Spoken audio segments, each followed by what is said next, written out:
اور اتنے مہینے کے سفر کرنے کے لیے سوچے فائنینشلی اتنے دنوں کا کھانا یعنی ہفتے اور مہینے لگا کرتے تھے. پھر اس کے بعد جو ہماری دادی اور نانی کا دور گزرا ہے اس میں بھی ہوائی جہاز تو نہیں, لوگ جہازوں پہ, بحری جہاز پہ عموماً سفر کرتے تھے, تو اس میں بھی کئی مہینے کا سفر ہوا کرتا تھا, اور لوگ اس طرح ایک دوسرے سے رخصت ہوتے تھے کہ گویا ان کو پتا ہوتا تھا کہ یہ کئی مہینے کے لیے جا رہے ہیں.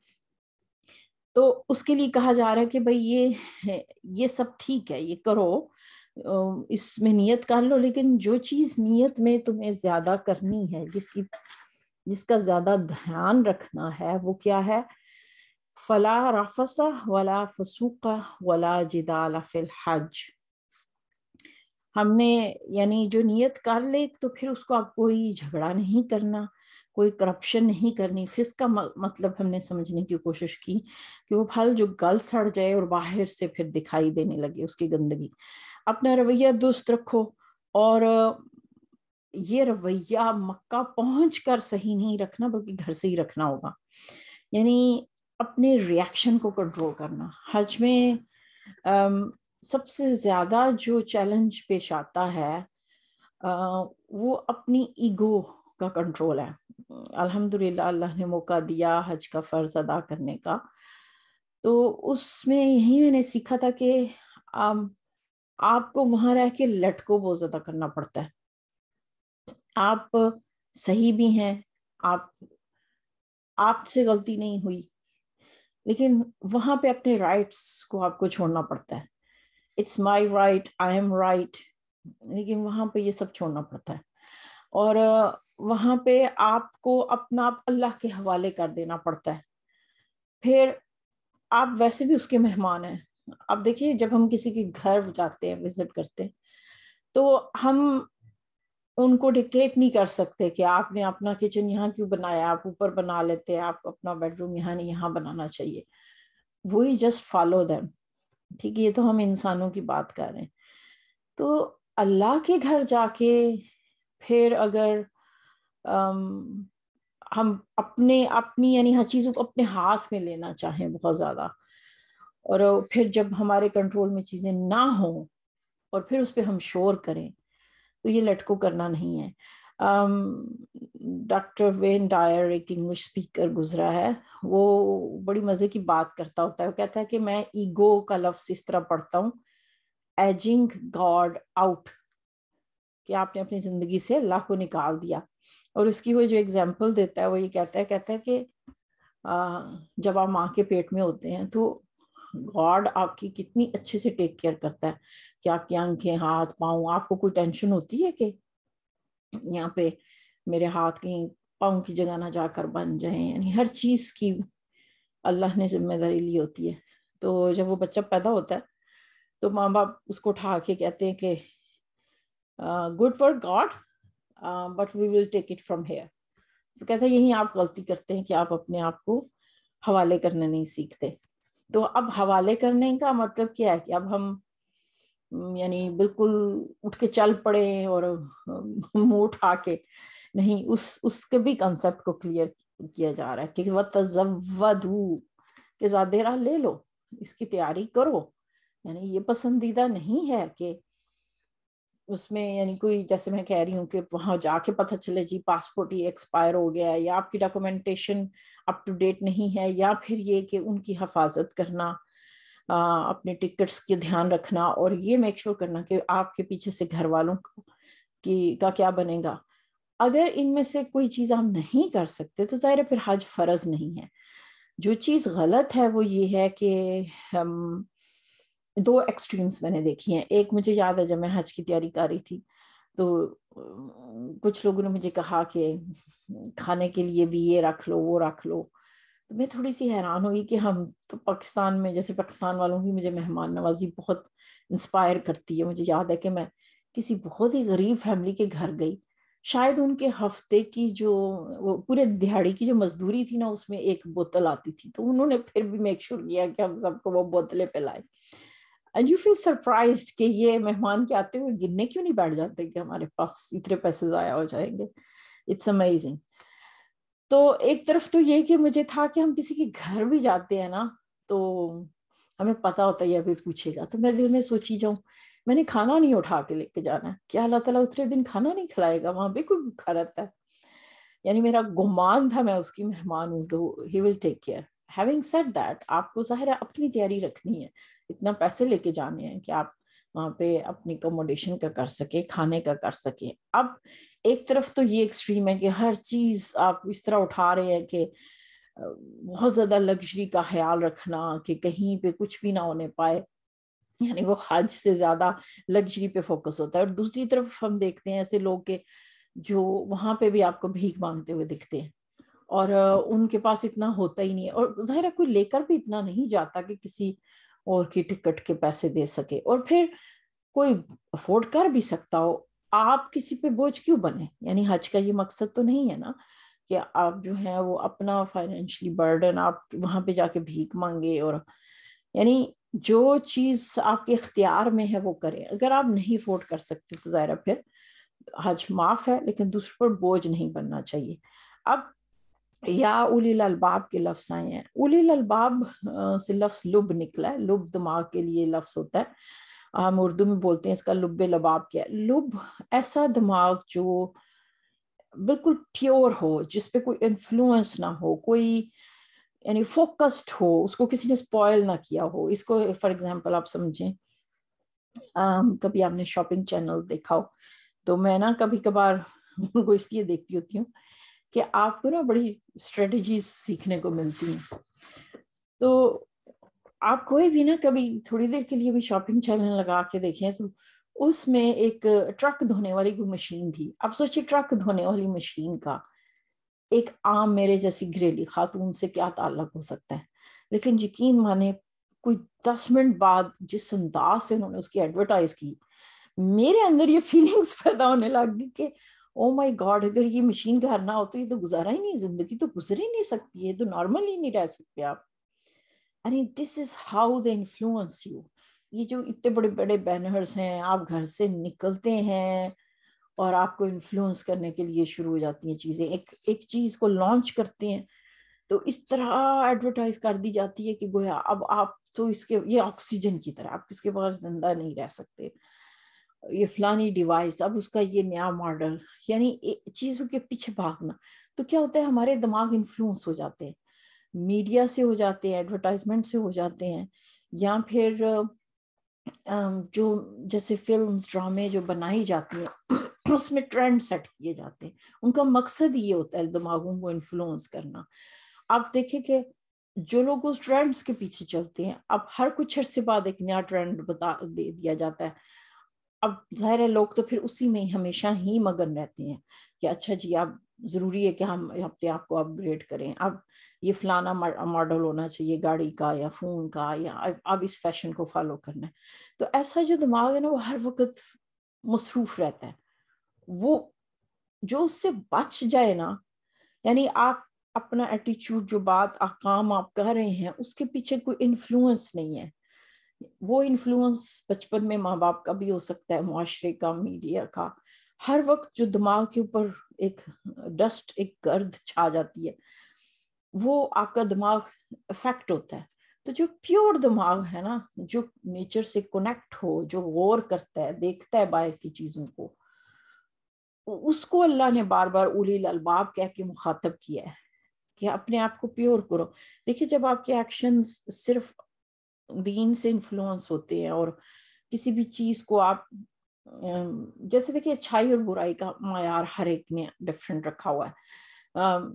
جیسے کچھ خواتین بیٹھی بات کر رہی کہ میری جو ہے نا میرے گھر میں نیرا بہت ہے، تو ان سے پوچھا گیا کیا مطلب نیرا ہے؟ نیرا ہے، انہوں نے کہا کوئی بیٹا نہیں ہے میرے پاس، بیٹیاں ہی بیٹی ہیں. تو ایک خاتون گلا کاری کہ ہمارے گھر میں نا دعا کریں گے، ہمارے گھر میں بڑی بے سکونی ہے، بیٹے ہی بیٹے ہیں تو بہویں اور لڑتی رہتی ہیں. تو ان کے گھر میں شاید زیادہ روشنی ہو گئی تھی اور ان کے گھر میں اندھیرا ہو گیا تھا. تو کیا ہوتا ہے کہ ہماری جو سوچ اور سٹینڈرڈز ہیں نا وہ انفلوئنس ہوتے ہیں کلچر سے. ہم اس حساب سے چیزوں کو اچھا یا برا کہتے ہیں. اچھائی اور برائی، جیسے دیکھیں مجھے اگر مجھے پیلا رنگ پسند ہے، تو اگر کسی نے پیلا نہیں پہنا ہوا اور میں اس پہ برا مان جاؤں تو یہ میرا سٹینڈرڈ ہے نا، یہ میرے اپنا ایک معیار ہے. تو پھر اگر مجھے یہ دیکھنا ہے کہ میں ہر وقت یہ دھیان رکھوں کہ کون راضی ہے کون خوش ہے، انسانوں کے سٹینڈرڈ پہ چلوں، تو پھر تو میں تھک جاؤں گی، اپنے آپ کو تھکا لوں گی۔ وہ جو آپ نے پرانی کہاوت سنی ہوگی کہ ماں باپ بیٹا گدھے پہ بیٹھے، تو کچھ لوگوں نے کہا کہ گدھے پہ ظلم ہو رہا ہے، پھر گدھے کے پاس چلنا شروع کر دیا تو پھر لوگوں نے کہا کہ کتنے بیوقوف ہے، سواری موجود ہے اور یہ پھر بھی چل رہے ہیں، پھر بیٹا بیٹھا اس طرح کر کے وہ قصہ چلتا جاتا ہے۔ تو پھر میں کس کا سٹینڈرڈ پورا کروں؟ تو آسان نہیں ہے کہ ہم نے، اللہ نے جو ہمیں اچھائی برائی کا سٹینڈرڈ دے دیا، ہم اسی حساب سے ہی اپنی زندگی کو طے کریں۔ یعنی جو میں ایکشنز کرتی ہوں اس کی بیس، اس کی بیک آف میرے مائنڈ، بیک آف ہیڈ جو میری سوچ ہو، وہ اس کا انفلوئنس کا سورس قرآن اور حدیث ہونی چاہیے۔ اب ہمیں اپنے آپ کو، یعنی اپنے دماغ کو اس اولو الالباب میں رکھنا ہے، ہر وقت کوسچن کرنا ہے چیزوں کو، تاکہ ہم آنکھیں بند کر کے نہ چل سکیں۔ اب ساتھ ہی اجازت دی جا رہی ہے کہ لیس علیکم جناح ان تبتغوا فضلا من ربکم، کہ اللہ کا فضل، دیکھیں جاب اور بزنس کرنے کو اللہ کا فضل کہا گیا۔ اس سے مجھے زیادہ پاکستان کی کرنسی پہ لکھا ہوتا ہے رزق حلال کمانا عین عبادت ہے، اور یہ واقعی بہت سچ بات ہے۔ پر مجھے افسوس اس بات کا ہوتا ہے کہ جب کچھ لوگ یہ کہتے ہیں کہ آئے ہم نے زندگی ضائع کر دی، ہم نے صرف ڈگریاں کی، صرف جاب کی، بزنس کی، اور ہم اسلام کے لیے، دین کے لیے ہم نے کچھ بھی نہیں کیا، تو بنا پھر ان کی، یعنی یہاں سے اگین آپ کی سوچ انفلوئنس ہو گئی نا کہ بھائی وہ سب بھی عبادت ہے۔ تو دیکھیں یہاں جاب کرنے کو اللہ کا فضل کہا گیا ہے، تو وہ خواتین جو اپنے گھروں کو چلاتی ہیں تو وہ دراصل اللہ کا فضل تلاش کر رہی ہوتی ہیں۔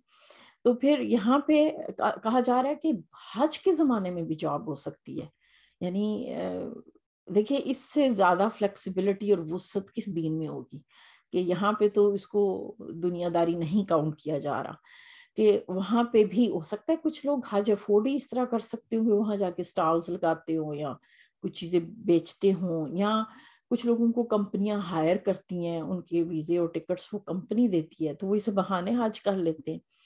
تو یہ اس چیز کو جائز کہا جا رہا ہے۔ تو جب حج کے دنوں میں جاب کرنا اور اللہ کا فضل تلاش کرنے کی اجازت ہے، اور اس کو یہ نہیں کہا گیا کہ اس سے تمہارا حج ضائع ہوگا یا یہ دنیا داری ہو جائے گی، تو پھر ایک عام دنوں میں سوچئے کہ اگر اسلام میں یہ کتنا پسندیدہ ہے۔ جیسے حضرت موسیٰ علیہ السلام کا جب ہم قصہ پڑھتے ہیں تو وہ دو خواتین جو جن کے گھر میں مرد تو تھا لیکن وہ کمانے کی پوزیشن میں تھا، اور وہ ایسی جگہ پہ جاب کر رہی تھی جہاں پہ سارے مرد ہی مرد تھے، لیکن ہمارا دین پریکٹیکل ہے، خواتین پہ وہ وقت آ سکتا ہے کہ جب ان کے لیے ان کو فائنینشلی نکلنا پڑتا ہے، تو ہمارا دین اس چیز کے لیے راستے کھلے رکھتا ہے۔ ہاں جس چیز کو وہ پسند نہیں کرتا وہ ہے اب دوسروں پہ بوجھ بنے اور بھیک مانگتے پھرے نا۔ اچھا یہاں پہ ہے کہ وہاں نماز نہیں ہے، عرفہ میں جانا ہے، یعنی اللہ کی فضل کو تلاش کرو لیکن میک شور کہ آپ نے عرفہ میں جمع ہونا ہے۔ وہاں پہ جہاں پہ افضتم کا لفظ آیا من عرفات، افضتم کہتے ہیں وہ جگ جو بھر جائے اور باہر گرنا شروع ہو جائے۔ تو اگر آپ عرفہ کا میدان دیکھیں تو ایسے ہی ہے کہ ہر طرف انسان، کبھی آپ لائیو دیکھیں ٹی وی پہ تو، کیونکہ حج کے خود جا کے اتنا نہیں محسوس ہوتا جتنا وہ کیمرہ اوپر سے دکھاتا ہے، ایسا لگ رہا ہوتا ہے کہ جیسے جاگ گیا اور وہ بھر گیا اور وہ آگے پیچھے اس کا پانی یعنی چھلک رہا ہے نا۔ تو جبل رحمت یا وہ پہاڑ پہ جا کے دعا کرنا، لیکن ہر کوئی وہاں نہیں جا سکتا، تو اس لیے جہاں پہ بھی اس کے ارد گرد عرفہ کا میدان اٹ سیلف اللہ سے باتوں کا دن ہے، اس میں جیسے نماز بھی نہیں ہے، تو بندہ حیران ہوتا ہے کہ نماز کیوں نہیں ہے۔ تو دراصل اللہ یہ چاہ رہا ہے کہ اس دن ہم صرف باتیں کریں، تو ٹھیک ہے دعاؤں کی بکس لے جائیں، لیکن وہ دن ہے کہ جس میں اللہ سے کسی بھی زبان میں بات ہونی چاہیے، چاہے آپ بکس سے دعائیں پڑھ رہے ہیں، میک شور کہ آپ کو پتا ہو کہ آپ اللہ سے کیا باتیں کر رہے ہیں۔ اس عرفہ کے دن کا مقصد یہ ہے۔ اور دیکھیں حج کو کہاں سے کرتے کرتے کرتے دعا سے جوڑ دیا گیا، پیچھے رمضان کی بات ہوگی تو اس میں بھی بیچ میں اس کو دعا سے جوڑ دیا گیا کہ میرے بندے مجھے پکارے۔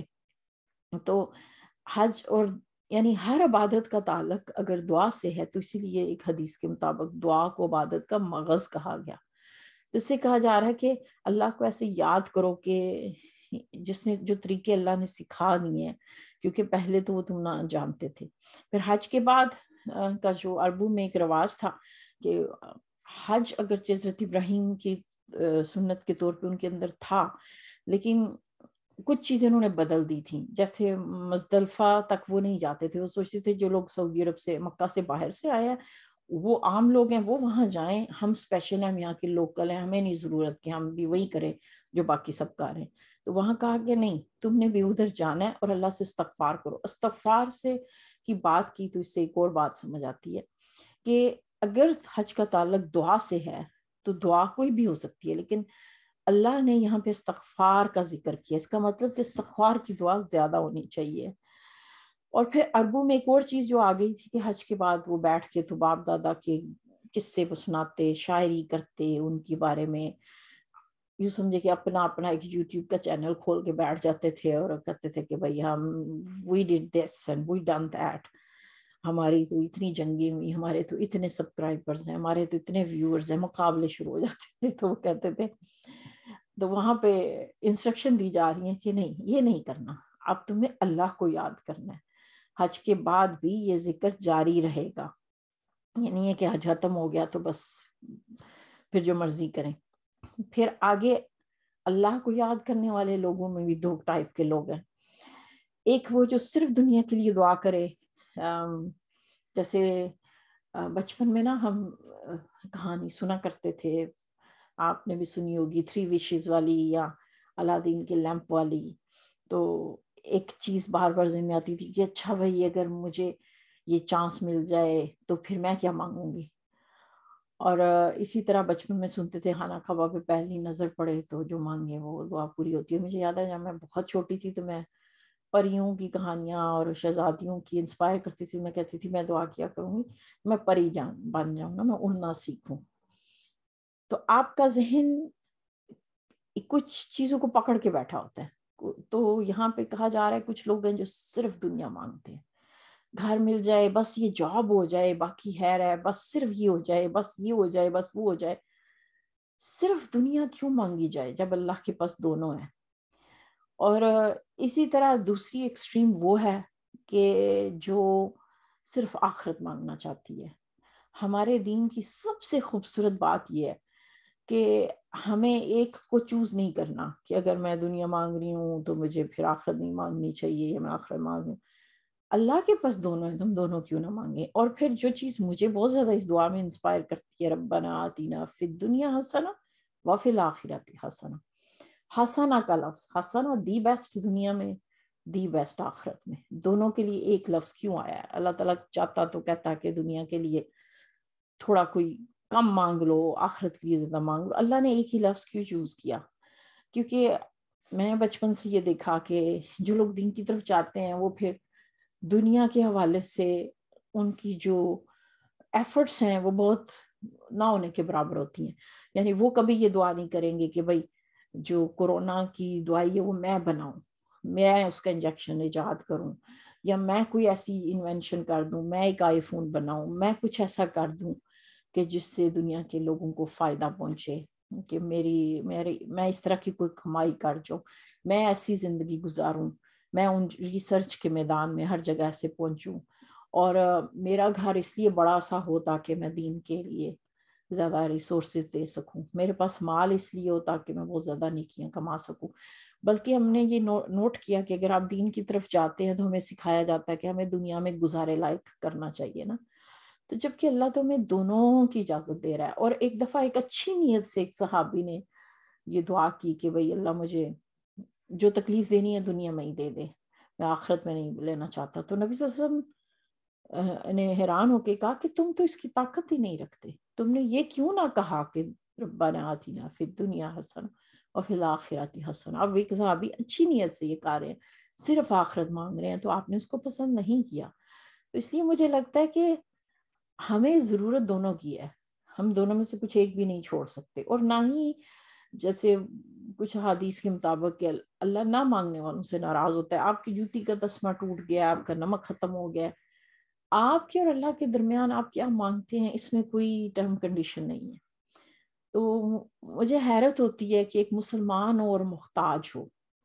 مجھے حیرت ہوتی ہے کہ ہم اپنی دنیا کے لیے اللہ سے کنیکٹ کیوں نہیں ہوتے. اگر میں آپ سے شیئر کروں نا کہ میں فجر میں یوزلی لمبی دعا مانگتی ہوں، تو شاید وہ دعا میں کسی سے بھی شیئر کروں تو ان کو شاید ہنسی آ جائے. میں اپنی یعنی صفائی اور یہ کہ مجھے اچھا لگتا ہے میرے پاس اسٹوریج بہت اچھی ہو، چیزیں باہر نہ بکھری ہوں. میں اپنی کوکنگ کے لیے اپنی ایون کہ میرے پاس جو لباس ہے، میں کہتی ہوں اللہ تعالیٰ مجھے جو بھی آپ نے کپڑے دیے ہیں نا، میرے کپڑے کبھی بھی الماری میں نہ پڑے رہا کریں، مجھے پہننے کی توفیق دینا. یعنی چھوٹی چھوٹی چیزوں میں بھی میں اللہ سے دعا کرتی ہوں. اور اس میں حرج ہی کیا ہے؟ کیونکہ مجھے بتائے جو دے کون رہا ہے آپ کی، اگر کچن میں نمک پڑا ہے، پیاز پڑے ہے، لہسن پڑے، کون دے رہا ہے؟ تو کیا وہ پھر مانگنے سے نہ دے گا؟ اور مانگنے سے کیا ہوتا ہے؟ پھر اس چیز میں برکت آ جاتی ہے. مجھے یاد ہے جب میں نے ڈرائیونگ ٹیسٹ پاس کیا تو مجھے لائسنس ملا، تو جو پہلی گاڑی میں نے اللہ سے مانگی جس کا نام نہیں آتا تھا، تو میں نے اس کا ماڈل نمبر لکھ لیا. میں نے کہا تھا کہ اللہ تعالیٰ سواری دینی ہے تو دی بیسٹ دینی ہے اور 0 میٹر دینی ہے. اور یہ اللہ کی طرف سے خاص عنایت ہے کہ اس نے مجھے ہمیشہ 0 میٹر ہی دی ہیں، کیونکہ آپ کی نیت اچھی ہے نا. آپ کو اللہ جو دے گا آپ اس سے اچھا فائدہ اٹھائیں گے اپنے لیے، دوسروں کے لیے. تو پھر آپ اللہ سے سوچ کے کیوں مانگتے ہیں؟ اللہ سے اس کے اکاؤنٹ دیکھ کے کیوں نہیں مانگتے؟ گن گن کے کیوں مانگتے ہیں؟ اس کے پاس تو وہ جو ہے نا جن و انس مل جائیں اور سمندر میں سوئی ڈالیں اور پھر آپ نکالیں. آپ سمندر کے کنارے کھڑے ہو کے سوئی ڈالتے ہوئے بھی اگر ڈال رہے ہیں تو یہاں پہ لمیٹیشنز ہیں، وہاں کوئی لمیٹیشنز نہیں ہے. تو یہ بہت خوبصورت دعا ہے، اس کو وسعت کے ساتھ مانگیں. اور صرف دنیا مانگنا خسارہ ہے اور صرف آخرت مانگنا بھی پسندیدہ نہیں. تو یہ بیلنس ہے جو ہمیں رکھنا ہے.